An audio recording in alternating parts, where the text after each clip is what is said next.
my name is Jasmine there, and today for Everything Bookish's book talk, we are going to talk about Gillian Flynn's Gone Girl. This book traces the lives of a much in love couple, Nick and Amy. The book starts with the perspective of Nick and goes on to tell us how much both of them are in love, and somewhere after 5 years of marriage there have some problems.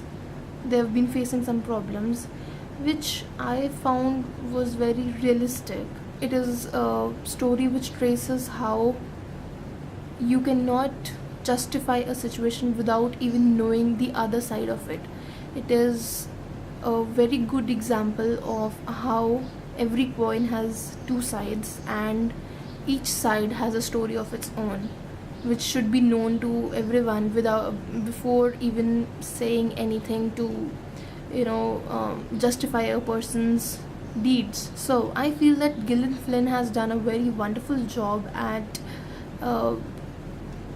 tracing the lives of Amy Dune and Nick Dune. She's done a very good job in sketching the characters. I personally loved how fast-paced the story was. I did have problems reading the book just because I was trying to read it in between my exams and preparing for them. It took about a month or so to read this, which is shameful of me, but nonetheless this book is something, it's one read that I personally would have finished it in one sitting had I not been busy. You would be surprised at the kind of shocks, at the kind of twists this book has offered. The time when I was reading the book, I was quite shocked.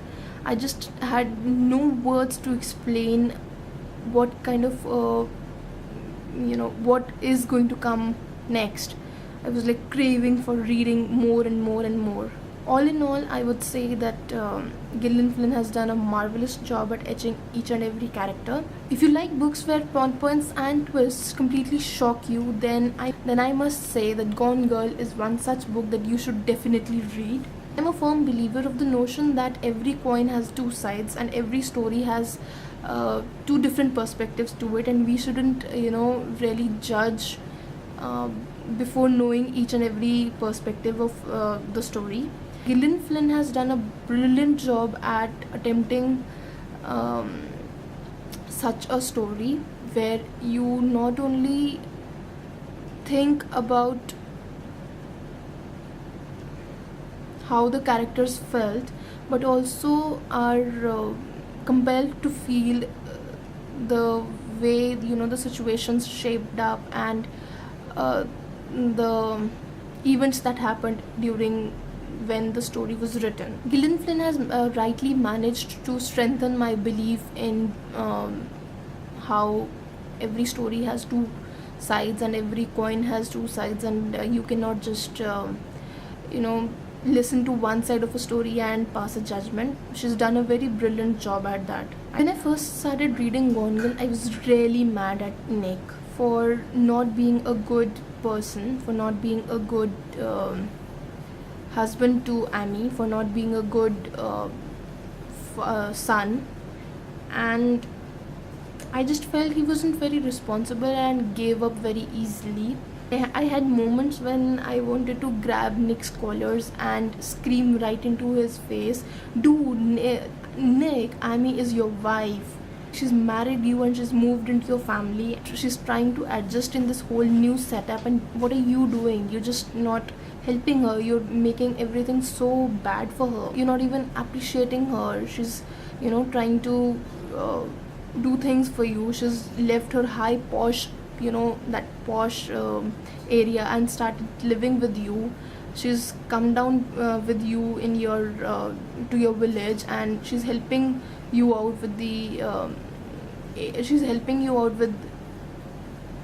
whole situation. She's helping you cope out with your father's illness, but what are you doing? You're just not helping her." I was like so mad at him. I actually wanted to say, "What a jerk you are, Nick." And I felt bad for Amy. Amy had to deal with an abusive and non-appreciative, sick father-in-law, and all Nick did was just, do his job and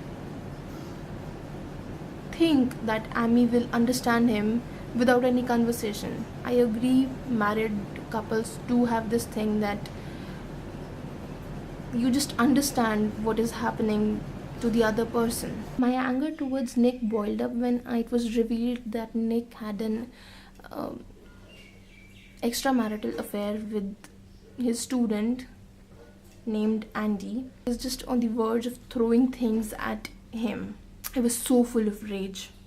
When Amy went missing, I was actually shocked. I missed a beat. I remember when I was reading that particular paragraph in the book, I was lying down on my bed, and when I read Amy is missing, the book actually, I lost grip of my book and it actually went damn on my face.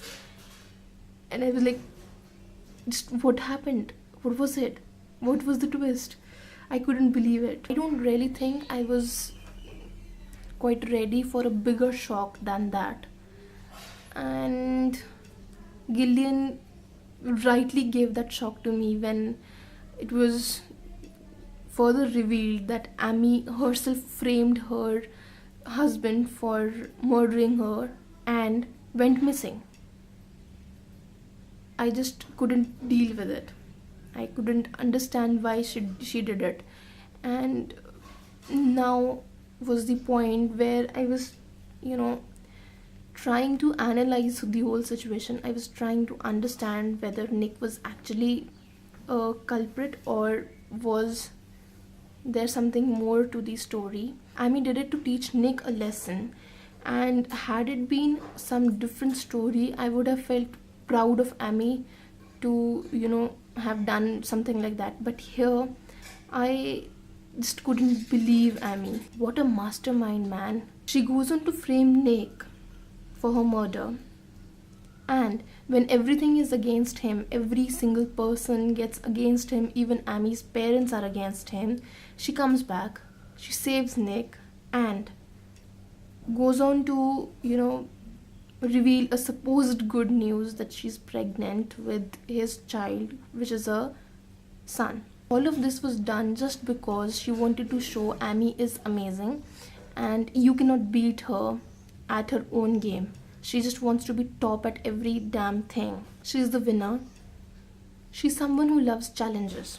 I really liked how Gillian Flynn has edged out all the characters, especially Nick and Amy. I seriously went from hating Nick and loving Amy to loving, or let's say liking, Nick and hating Amy to the core. It was like a 360-degree turn. The whole book took a 360-degree turn and it was amazing. Like, I really loved how tight the plot was, that you couldn't even imagine what is going to come next. While at the beginning of the book, I really wanted to hit Nick for being a douchebag that he was. By the end of the book, I wanted to pack Amy into a rug and throw her like a ball somewhere far away from Nick and everyone else. I was so mad at her. I was so enraged. I just wanted her to, get lost. All said and done, I thoroughly enjoyed Gone Girl and I highly recommend it to all of you. For all those who wish to buy it, I'll leave a link down below, and I really hope that you will enjoy this book as much as I enjoyed it, and you will recommend it to others as well. That's all I have for today, and I hope you enjoyed my video. I hope you liked it. I will see you with a video very soon. Till then, bye bye.